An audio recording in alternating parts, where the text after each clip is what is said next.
அடுத்தபடியாக நம்முடைய சிறப்புரையாற்றுவதற்காக வருகை தருமாறு மாண்புமிகு நீதியரசர் உயர் திரு டாக்டர் பி ஜோதிமணி ஐயா அவர்களை அன்போடு அழைக்கின்றோம்.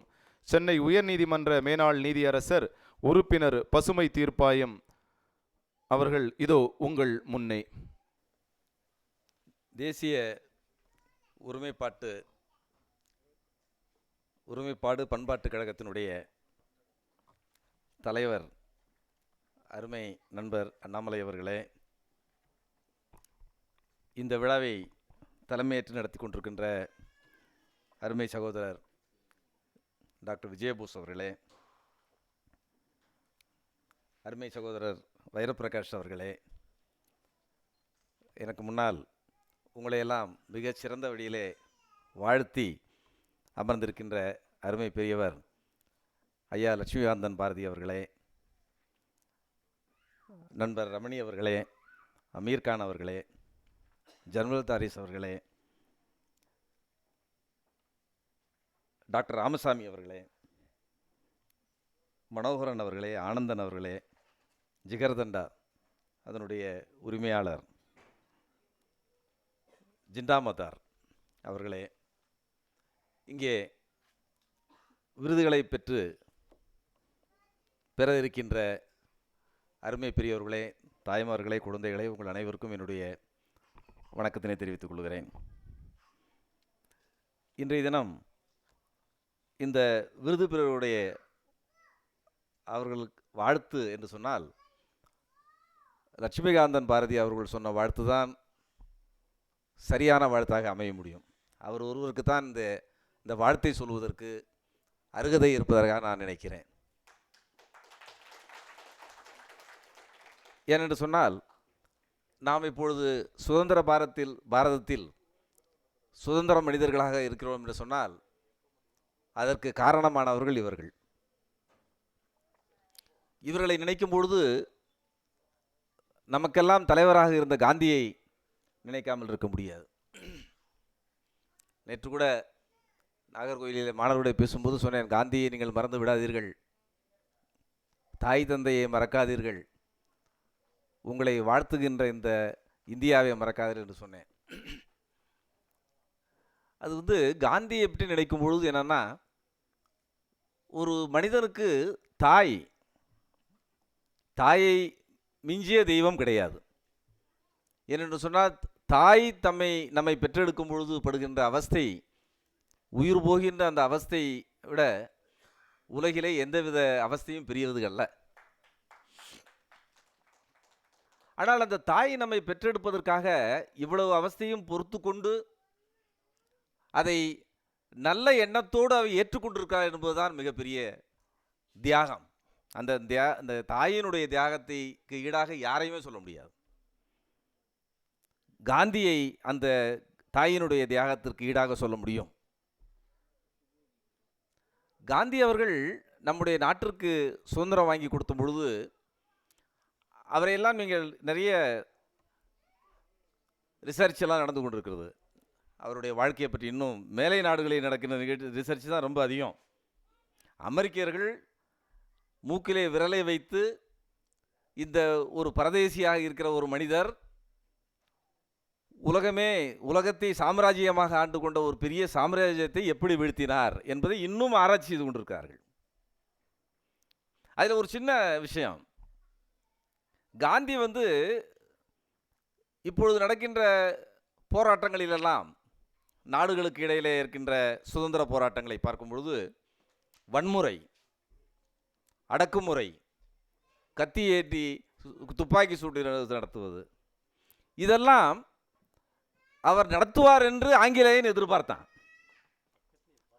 அதான் ஸ்டேட்ஸ்மேன்ஷிப், காந்தியோட ஸ்டேட்ஸ்மேன்ஷிப். அதுதான் காந்தியை எவ்வளவோ கேவலப்படுத்தினார்கள். Humiliation to the core. Churchill பரதேசின்னு சொன்னார், ஆஃப் நேக்கட் ஃபக்கீர் என்று சொன்னார், இதையெல்லாம் சொன்னார். இது சொல்றதுக்கு காரணம் என்ன தெரியுமா? அவரை ஆஃப் நேக்கட் ஃபக்கீர் என்று சொல்லி அரை நிர்வாண ஃபக்கீர் என்று அவரை கேவலப்படுத்துகிற எண்ணம் கிடையாது. இப்படியெல்லாம் சொல்லி அவரை கோபமூட்ட வேண்டும். கோபமூட்டி இங்கிலாந்துக்கு எதிராக அவர் போர் தொடுக்க வேண்டும். அவருடைய எண்ணம் அதுதான். போர் என்று தொடுத்து விட்டால் மரணம் என்பது இயற்கை. சண்டைன்னு வந்துருச்சுன்னா இறக்குறது எல்லாம் ஒன்றும் பெரிய இது கிடையாது. அங்கே வந்து இது ஹியூமன் ரைட்ஸ் அதெல்லாம் பேச முடியாது. நீ சண்டை போட வரேன்னு சொன்னால் நானும் சண்டை போட வரேன்னு சொன்னால் சண்டை போடும் செத்து போயிட்டோம், அவ்வளோதான். அவன் நினச்சது அதுதான். காந்தி சண்டை போடுவார், உடனே அவன் சுட்டு கொண்டு வரலாம். அவன் நினச்சது அதுதான். ஏன்னா தெரியும் அவனுக்கு சண்டை என்று வந்து விட்டால் நான் வந்து மிகப்பெரிய பயில்வான், ஆகவே காந்தியை ரொம்ப ஈஸியாக கொண்டு வர முடியும் அப்படின்னு. காந்திக்கு அது தெரியும், இவன் வந்து திருட்டு வேலை நம்மக்கிட்ட பண்ணுறான் அப்படின்னு தெரிஞ்சுட்டு தான் அவர் கடைசி வரைக்கும் நான் அகிம்சையிலே தான் இருப்பேன்னு சொல்லணும். அவன் கூட சண்டை போட வரவில்லை. நீ அரைநிர்வாண பகிரி என்று என்னை சொல், எனக்கு அதை பற்றி கவலை இல்லை. என்னுடைய மக்கள் 60% மக்கள் அரைநிர்வாண பகிரிகள் தான், அவர்களோடு ஒன்றாக நான் இருந்து விடுகிறேன் என்று சொல்லிவிட்டார், சிரித்து விட்டார். ஆகவே அப்படி ஒரு மன துணிவு பாருங்க, அந்த அகிம்சைக்கு இருக்கிற ஒரு துணிவு பாருங்க. அது வந்து உலகத்திலே வந்து எந்த நாட்டிலும் இது இல்லை. உலகத்திலே நீங்கள் சரித்திரத்திலே எந்த நாட்டிலும் இதை போன்ற ஒரு அகிம்சையால் சுதந்திரம் பெற்ற நாடு உலகத்திலே எங்கேயுமே கிடையாது. அதை வந்து நாம் எப்பொழுதுமே நினைத்து பார்க்க வேண்டும், யாராக இருந்தாலும் சரி. இதை நினைத்து பார்க்க நீங்கள் மறுப்பீர்கள் என்று சொன்னால் தாயை மறந்த ஒரு மிருகங்களாகத்தான் நாம் இருக்க முடியும். அவர் வந்து காந்தி வந்து அவ்வளோலாம் இது பண்ணி கடைசியில் ஐயாவுக்கு தெரியும், சுதந்திரம் அடைந்தோம். அங்கே காந்தி என்ன செய்தார் தெரியுமா? சுதந்திரம் அடைந்த அன்னைக்கு காந்தி கல்கத்தாவில் இருந்தார். இந்து பத்திரிகையிலே அந்த ஒரு லாஸ்ட் 200 days ஆஃப் மகாத்மா காந்தின்னு ஒரு புத்தகம், அதை வெளியிடுவதற்கு என்னுடைய வாய்ப்பு கிடைத்தது மதுரையில். அதில் நீங்கள் படித்து பார்த்தீங்கன்னா நம்ம கண்களெல்லாம் குளமாகிவிடும். இவ்வளவெல்லாம் அவர் ஒரு இடத்திலே சொல்லுகிறார், நான் இந்த மக்களுக்காக இப்படியா உழைத்திருக்க வேண்டும். நேற்று வரை ஒரே வீட்டிலே அண்ணன் தம்பியாக பழகியவர்கள், முஸ்லீமாக இருந்தாலும் இந்துவாக இருந்தாலும் ஒன்றாக பழகியவர்கள், இன்றைய தினம் எப்படி பகைவர்களாக மாற முடிந்தது? ஒரே நாளில் கோடு போட்ட காரணத்தினால் பகைவர்களாக மாறிவிட முடியுமா என்ன? அதை நினைத்து பார்க்கிறார். இந்த மனித சமுதாயம் எப்படியெல்லாம் இருக்கிறது என்பதை அவர் நினைத்து நினைத்து வருந்துகிறார். அப்பொழுதே அவர் இறந்து விட்டார். காந்தி சொன்னார், அப்பொழுதே அவர் இறந்து விட்டார். நேருலாம் அவர்கிட்ட போய் சண்டை போடுகிறார்.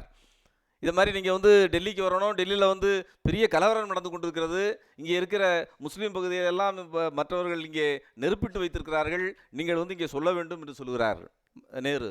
காந்தி சொல்லிவிட்டார், நான் வர முடியாது. அங்கே சத்தியாகிரகம் உண்ணாவிரதம் ஆரம்பித்து விட்டார். அப்பொழுது நேரு கோபத்திலே சொல்லுகிறார், நீங்கள் வந்து உங்களோடு சண்டையிடுவதற்காக, உங்களோடு இந்த போராட்டம் நடத்துவதற்காக எங்களை எல்லாம் நீங்கள் ஏன் இங்கே கொண்டு வந்தீர்கள்? நேரு சொல்லுகிறார், நான் ஒரு வக்கீலாக இருந்திருந்தால் நான் ஒரு கோடீஸ்வரனுடைய மகன், நான் நிம்மதியாக என்னுடைய வாழ்க்கையை நடத்தி கொண்டிருப்பேன். என்னை எல்லாம் இந்த சுதந்திர போராட்டத்தில் ஈடுபடுத்தி விட்டீர்கள். நான் வக்கீலாக இருந்த பொழுது எனக்கு பின்னால் ஒரு போலீஸ் கூட வரவில்லை. நான் அரசியல் தலைவனாக இருந்த பொழுது எனக்கு பின்னால் ஒரு போலீஸ் கூட வந்ததில்லை. இன்றைக்கு என்னை பிரதம மந்திரியாக ஆகிவிட்டீர்கள், 100 போலீஸ் பின்னாலே இருக்கிறான். இதுதான் சுதந்திரமா? நேரு கேட்கிறார். இதெல்லாம் நாம் சிந்திக்கணும். நம்ம வந்து மக்களுடைய மனது எப்படியெல்லாம் மாறி இருக்கிறது பார்த்தீர்களா? சுதந்திரம் அடைய வேண்டும் என்ற அந்த நேரம் வரை நாம் ஒன்றாக இருந்தோம். எவ்வளவு மோசமான மனிதர்கள்! சுதந்திரம் அடைய வேண்டும் என்று அந்த ஆகஸ்ட் 15ஆம் தேதி வரை ஒன்றாக இருந்தோம். அடுத்த நாள் மாறிவிட்டோம். எப்படி மாறினோம்? அப்படினால் மனதிலே வந்து அந்த துவேஷம் இருந்து கொண்டே தான் இருந்திருக்கிறது. அதையெல்லாம் காந்தி பார்த்து கொண்டிருந்தார். அப்படியே இறந்து விட்டார். அவ்வளோதான், அவருடைய வாழ்க்கை அதோடு முடிந்து விட்டது. ஆகவே அப்படிப்பட்ட ஒரு மகான் பிறந்த இந்த நாடு. ஆகவே தான் இந்த தேசிய ஒருமைப்பாடு சொல்லும்பொழுது காந்தியை சொல்லாமல் ஒருமைப்பாடு நீங்கள் சொல்லவே முடியாது. இந்தியாவில் அவர் இருந்தவரை எல்லோரையும் கட்டி காத்து கொண்டிருந்தார். அந்த அந்த அந்த மனித நேயம் அது வேணும். அவங்க சொன்னாங்க பாருங்க, பாரதி சொன்னது போல, லட்சுமிகாந்தன் பாரதி சொன்னது போல மனித நேயம் வேணும். நான் முஸ்லீமாக இருந்தா என்ன, இந்துவாக இருந்தா, கிறிஸ்துவராக இருந்தான, பிறக்கும்போது நாம் என்ன கிறிஸ்துவராக பிறந்தோம்? குழந்தை பிறக்கும் பொழுது என்ன இந்துவாக பிறந்தது? இந்து ஆணுக்கும் இந்து பெண்ணுக்கும் பிறந்திருக்கலாம், அது இந்து என்று அர்த்தம் கிடையாது. அந்த குழந்தைக்கு உயிர் கொடுத்தவன் இறைவன் என்று ஒருவன். ஆகவே அவன் வந்து தாய் தகப்பனாரவனும் உயிர் கொடுக்கவில்லை இந்த குழந்தைகளுக்கு, இறைவன் என்பவன் உயிர் கொடுத்தான். ஆகவே இறைவன் எல்லாருக்கும் பொதுவானவன். ஆகவே பிறக்கும் போது நாம் எல்லாம் ஒன்றாக பிறந்தவர்கள் தான். ஆனால் வளரும் பொழுது சுற்றி இருக்கிறவர்களாம் முஸ்லீம்களாக இருக்கிறார்கள், நாம் முஸ்லீமாக இருக்கிறோம், அவ்வளோதான். சுற்றி இருப்பவர்களாம் இந்துக்களாக இருக்கிறார்கள், நாம் இந்துக்களாக இருக்கிறோம், அவ்வளவுதான். இது ஒரு வளர்கின்ற முறைதான். ஆகவே அந்த சகோதரத்துவம் என்ற அந்த எண்ணம், இது இந்த இந்தியன் என்பதையெல்லாம் தாண்டி உலக மனிதன் என்ற எண்ணம் நமக்கு வர வேண்டும். அதைத்தான் அவர் சொன்னார். அந்த எண்ணத்திலே தான் இந்த ஒருமைப்பாடு என்பது இனிமேல் உலக அளவிலே வந்து ஆக வேண்டும். உலக அளவில் என்ன, உலகம் இப்போது சிறியதாகிவிட்டது. இன்றைக்கு இங்கே இருக்கிறோம், நேற்றைய தினம் திருவனந்தபுரத்தில் இருந்தே நாளை தினம் அமெரிக்காவில் இருக்கலாம். ஆகவே இது உலகம் எல்லாம் சிறியது தான் இப்பொழுது. ஆகவே உலகத்தில் நாம் சேர்ந்தவர்கள் என்ற எண்ணம் நமக்கு வர வேண்டும். அதைத்தான் இந்த இந்த இந்த இந்த போன்ற இயக்கங்களால் நடத்தி கொண்டிருக்கிறார்கள். இந்த ஐயா சொன்னது போல நீங்கள் ஒரு ஒரு துறையிலும் நீங்கள் பெரியவர்கள். ஆனால் உங்களுடைய பெரிய தன்மையெல்லாம் அடங்கி இருந்தது. அந்த அடங்கி இருந்த பெரிய தன்மையை இதை போன்ற இயக்கங்கள் வெளிக்கொணர்ந்து வருகின்றன. அதற்கு முக்கியமாக இருப்பவர் ராஜா. இந்த இந்த இந்த இந்த நிறுவனத்தை பொறுத்தவரை நீங்கள் பார்த்தீங்கன்னா ஒரு வருடம் நான் பார்த்து கொண்டு வருகிறேன். ராஜாவுக்கே ஒரு ஒரு பெரிய ஒரு ஒரு ஒரு தனி ஸ்டைல் ஆஃப் ஃபங்க்ஷனிங். அவர் என்ன பண்ணுவார்னா, இந்த முக்கியமானவர்களை தேர்ந்தெடுக்கிறோம், விருது கொடுக்கிறோம், ஏதோ ஒரு ஜட்ஜை கூப்பிடுவீங்க, விருது கொடுப்பீங்க, அதோடு முடிஞ்சு போயிடும். ஆனால் இங்கே அது கிடையாது. தேர்ந்தெடுக்கப்பட்டவர்கள் எப்படி இருக்கிறார்கள் என்பதை எல்லோரும் அறிவதற்காக இங்கே மேடையில் ஏற்றி விடுவார்கள். தேர்ந்தெடுக்கப்பட்டவர்கள் உண்மையிலே தேர்ந்தெடுக்கப்பட்டவர்கள் தானா, அவர்களுக்கு அந்த அருகதை இருக்கிறதா என்பதை மேடையிலே போட்டு அவர்களுக்கு காட்டுவார்கள். அவர்கள் கொஸ்டின் பண்ணுவார். என்னென்ன செஞ்சீங்க, என்னென்ன செய்ய போகிறீங்க, உங்களால் என்ன நாட்டுக்கு லாபம், மனிதர்களுக்கு என்ன லாபம், இதையெல்லாம் அவர் இங்கே இன்டர்வியூ செய்வார். அதன் மூலமாக நமக்கெல்லாம் தெரிய வருகிறது, இங்கே செலெக்ஷன் செய்வது சரியான செலெக்ஷன் தான். இது பத்மபூஷன் கொடுப்பதில்லை, பத்ம விபூஷன் கொடுப்பதில்லை, பத்மஸ்ரீ கொடுப்பதில்ல. அதெல்லாம் ஒரு கமிட்டி இருக்குது. அதெல்லாம் ஒரு கமிட்டியெல்லாம் டிஃப்ரெண்ட் யாட்ஸ்டிக் இருக்கும் அதெல்லாம்.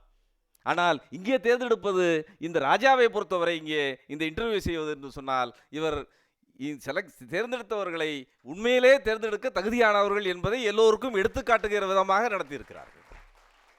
அதைத்தான் அண்ணாமலை அவர்கள் ஒவ்வொரு வருடம் செய்து கொண்டிருக்கார். ஆகவே தான் எனக்கு இந்த நிறுவனம் ரொம்ப அதிகமாக பிடிக்கும். போஸ் சொன்னது போல், நேற்று திருவனந்தபுரத்தில் இருந்து நாகர்கோயிலில் இருந்து இன்றைக்கி இங்கே வரணும்னா இந்த நிறுவனத்துக்கு வரணும். அது ஒரு எண்ணம் தான். இல்லைன்னா நான் சாயந்தரம் ஃப்ளைட்டில் வந்திருக்கலாம். ஆனால் இந்த நிறுவனத்துக்கு வர வேண்டும், ஏனென்றால் இவர்களை ஊக்குவிக்க வேண்டும் என்ற காரணத்தினால்தான் என்னை போன்றவர்களெல்லாம், நாங்கள்லாம் சாதாரணவங்க தான், இன்னும் பெரிய நம்மளாம் ஃபஸ்ட் ஜெனரேஷனில் வந்தவங்க தானே, பெரிய இதெல்லாம் வந்தவங்க கிடையாது நம்மெல்லாம். ஆகவே இவர்களை ஊக்குவிக்க வேண்டும்.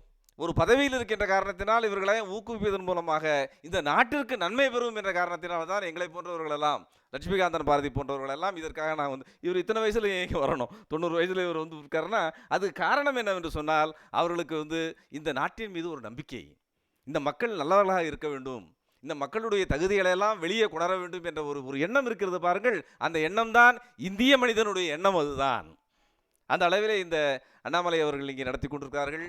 இங்கே விருது பெறுகின்ற பெரியவர்களை எல்லாம் நான் வாழ்த்துகிறேன். பாரதி அவர்கள் சொன்ன பிறகு நம்முடைய வாழ்த்தெல்லாம் பெரியது கிடையாது, அவருடைய வாழ்த்து தான் முக்கியமான வாழ்த்து. ஆகவே அந்த வாழ்த்தோடு செய்து நானும் என்னை இணைத்துக் கொள்கிறேன். நன்றி, வணக்கம். மதிப்பிற்கும் மரியாதைக்கும் உரிய மாண்புமிகு நீதியரசர் அவர்கள் பேசும்போது நல்ல பல கருத்துக்களை இங்கே முன்னெடுத்து வச்சார். ஒரு அடையாளம் என்பது என்ன, ஒரு முயற்சி என்பது என்ன, ஒரு எழுச்சி என்பது என்ன, வெற்றி எவ்வாறு அடைய முடியும், ஒவ்வொருடைய உழைப்பு எப்படி இருக்கிறது, ரொம்ப அழகாக தெள்ளத் தெளிவாக. நாம் பிறக்கின்ற பொழுது குழந்தைகளாக பிறக்கின்றோம், வளர்கின்ற சூழ்நிலையால் நாம் இந்துக்களாக, இஸ்லாமியர்களாக, கிறிஸ்தவர்களாக அல்லது பௌத்தர்களாக மாறுகின்றோம் என்கின்ற ஒரு செய்தியை இங்கே அழுத்தம் திருத்தமாக பதிவு செய்திருக்கிறார். அப்போ நாம் வாழ்கின்ற சூழல்தான் ஒரு மிகப்பெரிய ஒரு சுழலாக இருக்கிறது, ஒரு சுழற்சியாக இருக்கிறது. நாம் அனைவரும் இந்தியர், அதை கடந்து நாமெல்லாம் மனிதநேயமிக்க மனிதர்கள் என்பதை இங்கே அழுத்தம் திருத்தமாக பதிவு செய்த மாண்புமிகு நீதியரசர் ஐயா அவர்களுக்கு மீண்டும் ஒரு முறை கைத்தட்டல்களை கொடுப்போமா? அடுத்தபடியாக ஒரு அருமையான ஒரு நிகழ்வு இங்கே அரங்கேற இருக்கின்றது. அதற்கு முன்பாக இங்கே யாராவது இன்னும் பதிவு செய்யாத நண்பர்கள் இருந்தால் உங்களுடைய பெயர்களை பதிவு செய்து கொள்ளுமாறு அன்பு